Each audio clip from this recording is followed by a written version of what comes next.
तो चला है बुलेटिन का।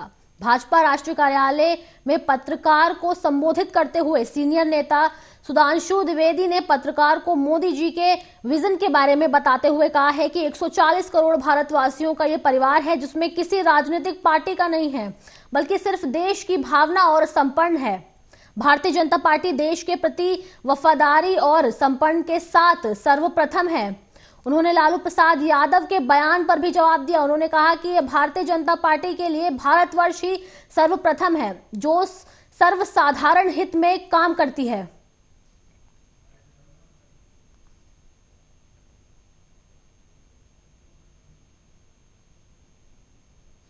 और अदब और अलबेले किरदार श्री अरविंद केजरीवाल जी ईडी के सामने जाने से बच रहे हैं और अब ईडी को तकनीकी ज्ञान समझा रहे हैं। साहब, आपने कभी सुना है कि जो मुलजिम हो वो मुंसिफ की कुर्सी पर बैठ जाए, यानी आरोपी न्यायाधीश की कुर्सी पर बैठ के बताए कि यह काम इस नियम के तहत होना चाहिए। और मैं इनका एक पुराना 10 सेकंड का स्टेटमेंट सुना रहा हूं।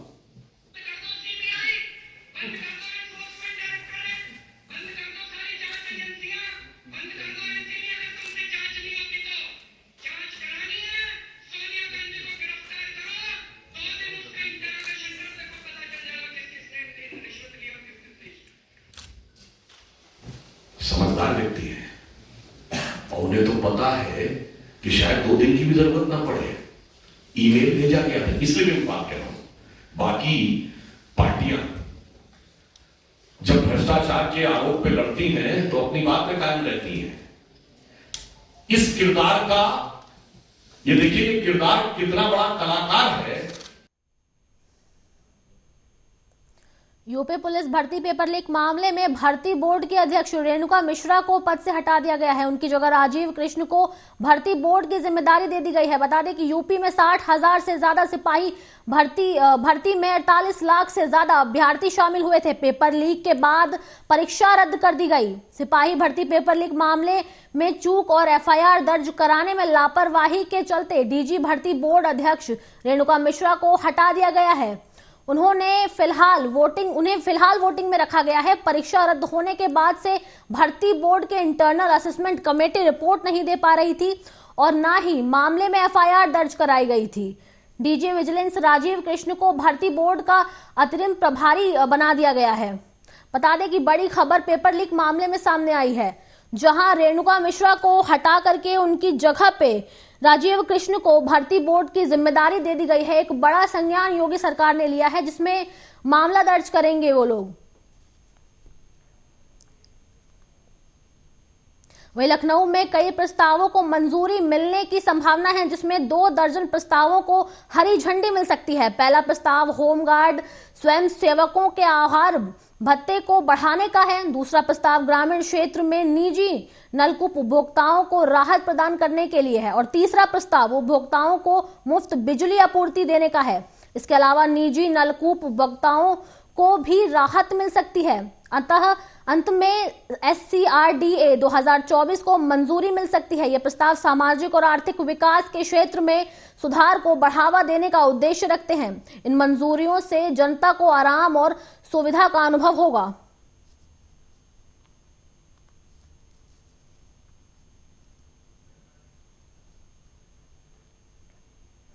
महाशिवरात्रि के पर्व पर बड़वाल महादेव मंदिर में धूमधाम से शिव आराधना का आयोजन किया जा रहा है। इस बार शिव बारात में 250 युवक डमरू और मजीरा बजाते हुए ओम नमः शिवाय का उद्घोष करते नजर आएंगे। ये युवा धोती और बनियान पहनेंगे। महाशिवरात्रि महोत्सव के आयोजन के लिए डीसीपी रियाज इकबाल ने कमेटी के सदस्यों के साथ चर्चा की और सुरक्षा के लिए तैयारियां भी की। रोड मैप तैयार किया गया और महाशिवरात्रि के मौके पर निकाली जाने वाली शिव बारात में रजत प्रतिमा सहित विवाह की समस्त रस्में शामिल होंगी। शिवरात्रि के दिन में यह परंपरागत कार्यक्रम है जो भगवान की जो बारात निकलते हैं और पूरे हमारे पुराने शहर में पूरा राउंड लगाकर वापस आ जाते हैं। तो उसकी संबंध में आज आयोजक और मंदिर समिति के लोगों के साथ में आज मीटिंग लिया गया है अभी हम लोग पूरा रूट भी देखेंगे। यहाँ पे पुलिस प्रशासन, नगर निगम और ट्रैफिक, सभी PWD, MPP, सभी के अधिकारी आए हैं कि क्योंकि ये ट्रेडिशनल कार्यक्रम है पूरी। वहीं मध्य प्रदेश में भारतीय किसान संघ द्वारा वादा याद दिलाने के लिए बड़ा आंदोलन किया जा रहा है। किसान संघ ने सभी जिला मुख्यालयों पर धरना प्रदर्शन किया है। उन्हें सरकार और भाजपा से अपनी चुनावी वादों की पूरी करने की मांग करनी है। भाजपा ने चुनावी घोषणा पत्र में किसानों को गेहूं के लिए 2700 रुपए प्रति क्विंटल और समर्थन मूल्य के रूप में 3100 रुपए प्रति क्विंटल का वादा किया था, लेकिन अब तक इसका कोई फायदा नहीं मिला है। इसके चलते किसान संघ आंदोलन के माध्यम से सरकार से अपने वादों को याद दिलाने की मांग कर रहा है। उन्हें गेहूं चने की खरीदी पर समर्थन मूल्य मांग कर रहा है। भारतीय किसान संघ वर्तमान परिस्थिति में मध्य प्रदेश के अंदर जब किसानों की गेहूं की फसल आ गई है और पूरे महाकौशल और मध्य भारत के अंदर का धान किसानों का बिक चुका है।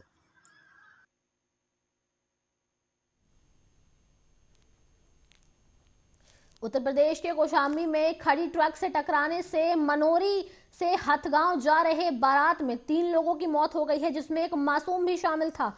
बारात हथगांव से वापस आ रही थी। हादसे में 4 लोग गंभीर रूप से घायल हो गए हैं, जिन्हें प्रयागराज रेफर किया गया है। घायलों का संदेश पहुंचने के बाद परिजनों में गहरा शोक मच गया है। हादसा कोखराज थाना क्षेत्र के कसिया गांव के पास हुआ था।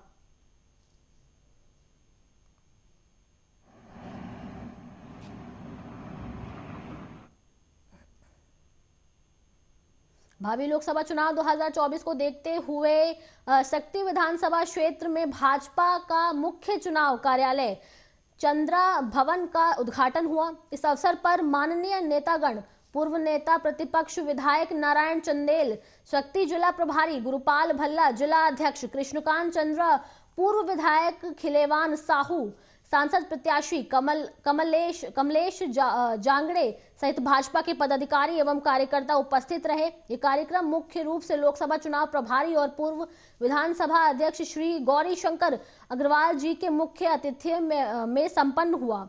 इसमें चंद्रा भवन का उद्घाटन भी किया गया। ये समारोह भाजपा की चुनावी यात्रा को मजबूत करने के लिए महत्वपूर्ण था।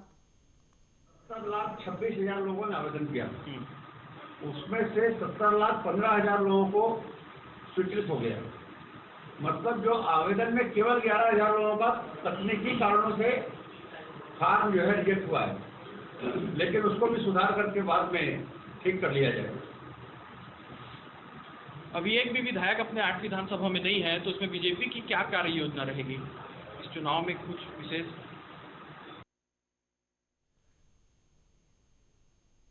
प्रधानमंत्री मोदी के मेरा देश ही मेरा परिवार है वाले बयान पर कांग्रेस के सांसद जयराम रमेश ने कहा है कि हमारी प्राथमिकता भी देश के लोग हैं। हम भी देशवासियों की आवाज महंगाई, बेरोजगारी, आर्थिक अस्थिरता और ध्रुवीकरण के खिलाफ उठा रहे हैं। अगर 140 करोड़ भारतीय उनका यानी कि पीएम मोदी का परिवार है, तो उन लोगों को विश्वास क्यों और उन्हें उनके साथ अन्याय क्यों किया जा रहा है? जयराम रमेश ने यह भी बोला कि पिछले 10 साल उनके खुद के परिवार के लिए अन्याय काल रहे हैं। वे लोकतंत्र से चुने गए व्यक्ति हैं, पर उनकी शख्सियत और काम करने का तरीका अन्यायपूर्ण है।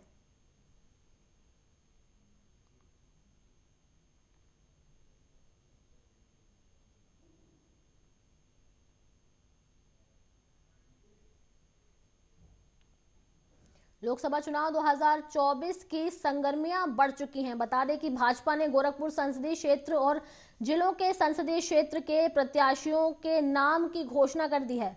वहीं बात विपक्षी दल की जाए तो अभी तक उन्होंने अपने प्रत्याशियों के नाम की घोषणा नहीं की है, लेकिन चुनाव का बिगुल बज चुका है। बता दें कि गोरखपुर में लगातार संसदीय क्षेत्र भाजपा का कब्जा रहा है। भाजपा ने एक बार फिर सांसद रवि किशन प्रत्याशी के रूप में नाम की घोषणा की है।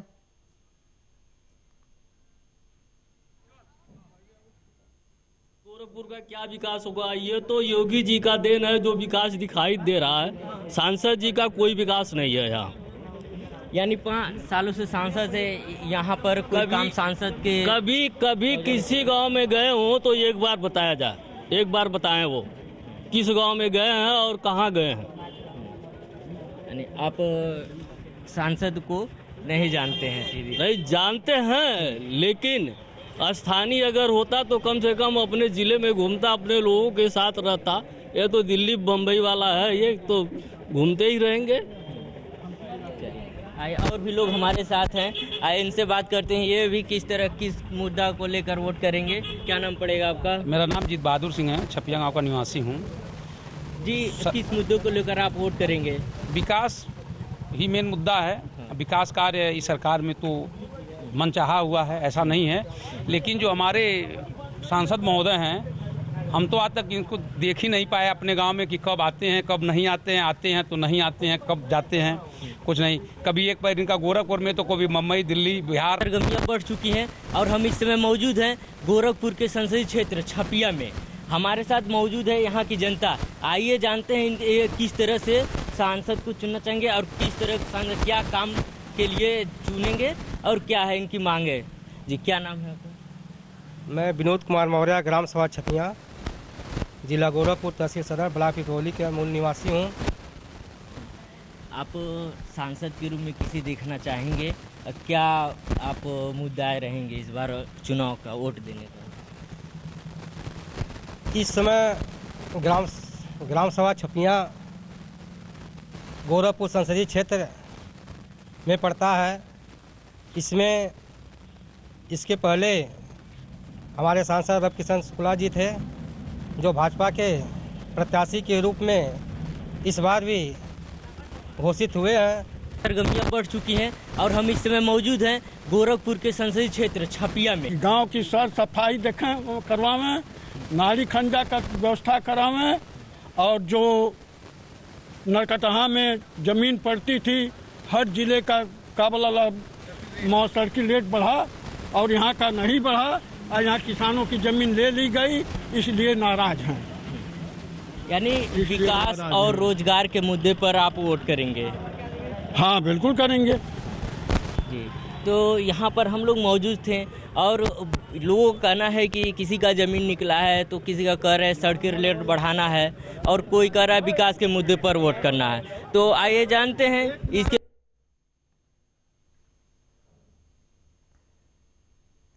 अगस्त 2022 के एक आदेश के अनुसार हितग्राही के लगभग 1,80,000 रुपए का भुगतान करना था। बजट आने के बाद राशि हितग्राही के खाते में जमा की गई, लेकिन 50,000 रुपए की राशि सहायक संचालक को देने का तय किया गया था। लोकायुक्त पुलिस की निरीक्षण ने बताया कि लोकायुक्त एसपी के निर्देश पर फरियादी हरिराम रैकवार की शिकायत की पुष्टि के बाद सहायक संचालक संतोष कुमार दुबे को विदिशा में 50,000 की रिश्वत लेते हुए गिरफ्तार किया गया। इस कार्रवाई के दौरान लोकायुक्त भोपाल की टीम के लगभग 1 दर्जन सदस्य मौजूद रहे। नीलम पटवा, भोपाल लोकायुक्त में पदस्थ हूँ। 23 फरवरी को फरियादी हमारे कार्यालय आया था और हरिराम रैकवार नाम है उसका। उसकी शिकायत ये थी कि वो मछली पालन का कार्य करता है। प्रधानमंत्री की योजना है मत्स्य पालन के लिए आवागमन के लिए जो सब्सिडी मिलती है वो मत्स्य विभाग के अधिकारी उसको स्वीकृत करते हैं। तो इनके खाते में 1,80,000 इनकी। कहाँ रहते हैं? गंज बासुदा। क्या मामला रहा, आपने शिकायत की? 1,80,000 लोडिंग ऑटो ली थी, सब्सिडी प्रधानमंत्री योजना से आई थी 1,80,000। इसमें 50,000 साहब ने रिश्वत ली थी। कौन से साहब है, कौन से विभाग? दुबे जी हैं, मछली विभाग के। पूरा नाम क्या है? जी मालूम है, दुबे जी। फिर क्या हुआ? फिर अभी पैसे नहीं दिए थे तो इन्हें रुकवा दिया था। फिर अभी एक दिन आए थे तो कुछ 10% 20% की बात भई थी तो इन्हें नहीं दी। इन्हें पूरे 50 चाहिए तो 50 अभी ला के दिए इन्हें। अच्छा, आज पूरे 50,000 दिए। फिर किस जगह पे लोकायुक्त को उन्होंने, मतलब लोकायुक्त ने दरोगा पूछा?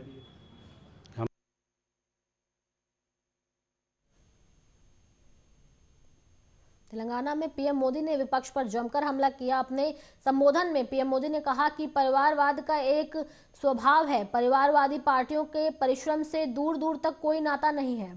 इसलिए परिवारवाद अपने साथ अहंकार लेकर आता है। जब कोई परिवारवादी सरकार में अहम पद पर आ जाता है तो उसे लगता है कि देश और देश की जनता उसकी गुलाम है।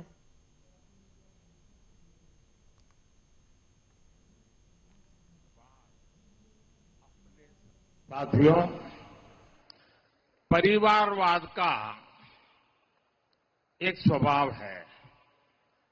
ये परिवारवादी जो पार्टियां होती है ना, उनको परिश्रम से दूर दूर तक का कोई नाता नहीं होता है। वो मेहनत करना अपनी जिम्मेवारी मानते ही नहीं है। इसलिए परिवारवाद अपने साथ अहंकार भी लेकर आता है।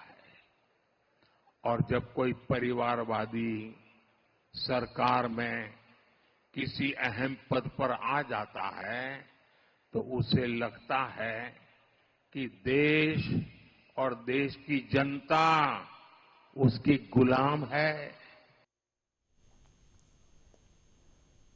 मध्य प्रदेश में कांग्रेस की भारत जोड़ो न्याय यात्रा में कांग्रेस सांसद राहुल गांधी ने सरकार पर जमकर हमला किया। पीएम की सरकार पर हमला बोलते हुए उन्होंने कहा कि सरकार का आपको नौकरी देने का कोई इरादा नहीं है। उन्हें अग्निवीर योजना दी, लेकिन फिर वो परीक्षा के पेपर लीक कर देते हैं क्योंकि उन्हें किसी को सरकारी नौकरी नहीं देनी है। पेपर लीक कराते हैं क्योंकि ये किसी को सरकारी रोजगार नहीं देना चाहते।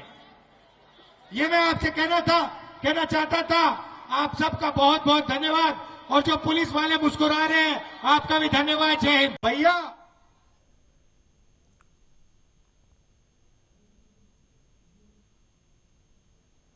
उत्तर प्रदेश के मुख्यमंत्री योगी आदित्यनाथ ने 2800 करोड़ रुपए की 650 पर्यटन विकास परियोजनाओं का उद्घाटन और शिलान्यास किया। मुख्यमंत्री योगी आदित्यनाथ ने कहा कि ये पहली बार है कि एक साथ इतनी सारी पर्यटन परियोजनाएं शुरू की जा रही हैं। 2800 करोड़ रुपए की परियोजनाओं के लोकार्पण और शिलान्यास के लिए आयोजित आज के इस कार्यक्रम के लिए मैं सभी जनप्रतिनिधियों का हृदय से अभिनंदन करते हुए प्रदेशवासियों को इसके लिए हृदय से बधाई देता हूं, अपनी शुभकामनाएं देता हूं। पहली बार हो रहा है कि पर्यटन विभाग के द्वारा इतने बड़े पैमाने पर पर्यटन की योजनाओं को आगे बढ़ाया गया है।